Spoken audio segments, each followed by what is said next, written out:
मराठी कला विश्वातून दिवसेंदिवस अतिशय धक्कादायक बातम्या समोर येत असतात।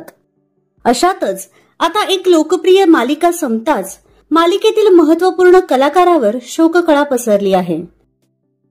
तर हा कलाकार आहे सन मराठीवरील कन्यादान मालिकेत महत्त्वपूर्ण भूमिका साकारणारा अभिनेता अमित खेडेकर।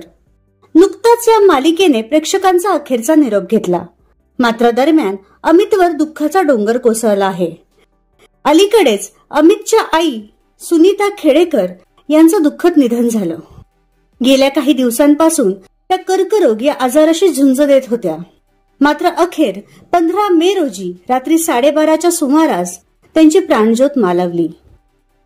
याबाबत अमितने आपल्या सोशल मीडियाच्या माध्यमातून आईच्या आठवणीत भावूक पोस्ट शेअर केली आहे।